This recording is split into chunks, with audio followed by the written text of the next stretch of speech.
જિલ્લામાં સરહદી વિસ્તારમાં કમોસમી વરસાદ। બનાસકાંઠા જિલ્લાના સરહદી વિસ્તારમાં કમોસમી વરસાદ। ધાનેરા, દાંતીવાડા, પાલનપુર સહિતના ગ્રામ્ય વિસ્તારોમાં વરસાદ।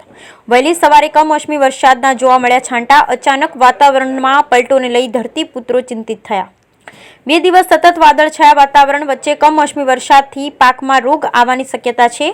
રાયડો, ઈસબગુલ, એરંડા, બટાકા સહિતના પાકમાં નુકસાનની ભીતિ સેવાઈ રહી છે। બ્યુરો રિપોર્ટ, ભરત ઠક્કર, ડીસા, બનાસકાંઠા।